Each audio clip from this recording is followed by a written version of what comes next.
Talvez é porque está vindo à tona algo que eu preciso ou melhorar ou me curar.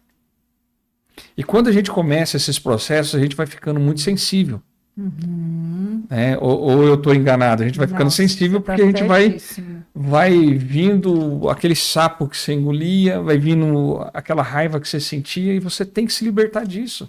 Exato. Então, se você não se curar, você não se liberta. E a cura e libertação que a gente está falando aqui é da liberdade de você viver uma vida sem essas mazelas, sem essas amarras que a gente tem, que a gente vai ganhando no dia a dia da vida.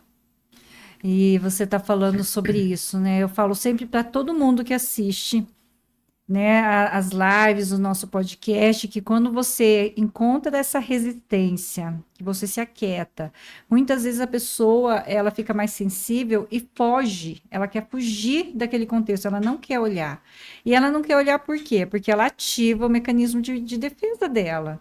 Porque ela provavelmente ali tem um perigo, um alerta de mudanças, de decisões, vai entrar em conflito. E nós, seres humanos, não queremos entrar em conflito. Então, a gente para. E aí, a gente precisa tomar coragem para se autoanalisar. E aí, como que nós fazemos isso? Perguntas. Começa a perguntar. O que está me incomodando? O que se requer para eu... Por que eu estou quieto? A pergunta em aberto, né? A gente aprende muito no coaching, não sei se você lembra. Eu lembro. E as perguntas em aberto, ela faz com que a gente acesse o inconsciente de uma maneira fácil e tranquila, porque uma hora a resposta vai vir. Então, uma forma de acessar o inconsciente para a gente trazer todas essas questões também é perguntas. A pessoa que não tem um pouco de resistência ainda a trabalhar essas liberações. Só que uma coisa muito importante que você falou dos sentimentos, né?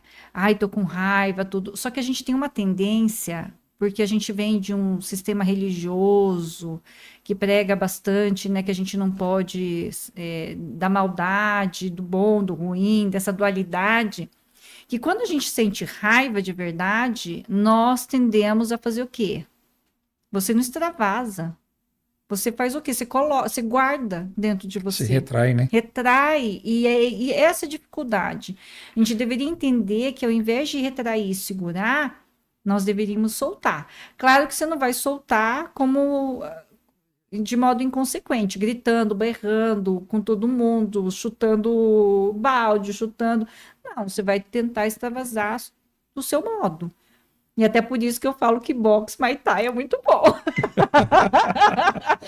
Mas sabe que às vezes a gente pensa assim da ira, né? A ira, a Bíblia até fala sobre a ira, que você, né, não pode se irar, porque quando você tem a ira dentro de você, você faz loucuras. Só que eu vejo que para você chegar na ira, você tem que dar doses de raiva. Sim. Aí você vai alimentando, você vai retraindo, você vai retraindo, você vai retraindo. Tanto que eu aprendi na minha vida que a pessoa quieta são as piores do mundo. Por quê? Porque às vezes ela é quieta por natureza, ela vai engolindo muita coisa. E quando você chegar num estupim que você consegue fazer ela explodir, ela não tem limite. E aí ela já está na ira. Ela passa aqui igual um trator, né? E aí a gente tem que tomar esse cuidado. Então o que a gente precisa fazer? Precisa fazer que a gente consiga amenizar isso. A gente tem que curar o nosso interior, a nossa criança, que tudo começa nela, que eu sempre volto a falar, que eu aprendi muito contigo da criança interior, e a criança sempre está ali. Outra coisa que você falou, que são as perguntas em aberto. Tem uma técnica que quando eu vi, eu achei fantástico, que é a técnica do copo d'água, né? Você vai dormir, você toma água, faz uma pergunta para o teu subconsciente, aí dorme. Quando você acorda, você toma água e libera, esquece. No decorrer do dia, você vai ter aquela resposta. E eu não estou falando de nada esplendoroso. É uma técnica simples, fácil. Só que assim, no coaching, quando a gente fez, a gente aprendeu que se você colocar essas perguntas e repeti-las, vai chegar um momento que o teu subconsciente vai falar, tá bom, tá aqui, ó. É isso que eu preciso, é isso, é aquilo. São as chaves que vai destrancando, né? Nós não usamos isso na nossa vida, porque a gente foi ensinado a não perguntar. Eu não sei se você lembra na sua escola, na infância, a gente era, né, na época era tipo coisa como, não pergunta. Tô falando que tá certo, pronto, acabou. Não discute, né? Era mais ou menos assim. E agora nós estamos falando o oposto, igual você falou, né? Uma pergunta em aberto, por quê? Porque o teu inconsciente, teu subconsciente, ele vai buscar a resposta. Ele vai querer achar a resposta daquela pergunta. Em algum momento ela vai voltar. E por que repetição? Repetição. Porque se você ficar repetindo a mesma pergunta, ela vem. Ele vai destravar, Ela né? vai. Essa da água é fantástico, né? Eu faz tempo que eu não faço, mas eu achei muito interessante, até porque dentro da própria água você vê aí volta a pesquisa do Massaremoto, que a gente já falou várias vezes, né? Quando congela a água, a cristalização e o formato daquilo ali. Imagina. Então, você coloca a pergunta provavelmente ela está ali na água, a gente toma, aquilo vai para o inconsciente, e nós somos pura água, né? 90% do nosso cérebro é água. E 70% do corpo é... Então, imagina. E aí a gente entra na parte de vibração também, né? Eu falo, como é que a gente está falando de libertador, né? Hoje em particular, todos os dias eu estou, mas eu fico muito grata a cada atendimento que eu faço. Quando eu vejo, igual você falou, da criança interior, né? Porque nós racionalizamos muito, o adulto racionaliza, então a gente tem a tendência a falar, eu já entendi isso, eu já perdoei isso. Não, eu não preciso olhar para isso que eu já resolvi. Eu falo, ok, tá tudo bem, vamos só dar uma checada na criança?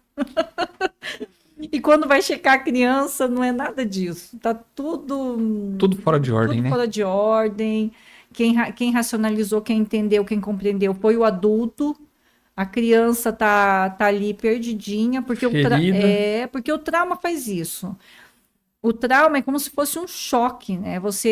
Quando você vivencia um trauma, é como se você não entendesse o contexto. É quando você é pego de surpresa por algo, né? Aconteceu algo muito impactante, com alta intensidade, você fica assim, meio assim, o que está acontecendo? O teu cérebro meio que o racional desliga, isso vai tudo para o inconsciente, por isso que você continua vivendo a vida, mas o trauma, com qualquer gatilho, ele desperta e aciona todos os sentimentos, emoções, todas as reações, você lembra da cena como se fosse hoje, porque o seu mental não tem passado, presente e futuro.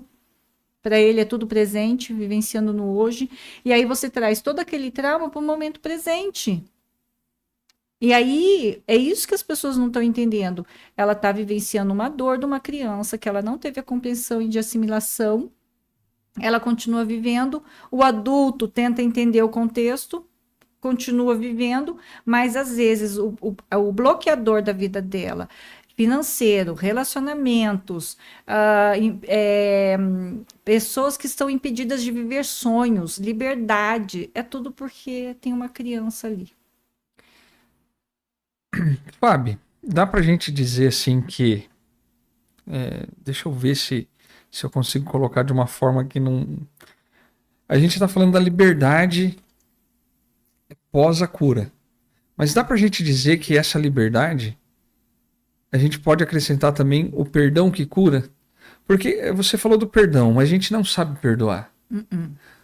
98% de todo mundo que está aqui nesse globo hoje, eu falo para você, não sabe perdoar. A gente não tem essa facilidade, talvez aqui, principalmente aqui no Brasil, a gente fala de perdão, mas a gente não tem essa cultura do perdão. E a gente não entende o que é o perdão. O perdão não é eu voltar a falar contigo, não é nada disso.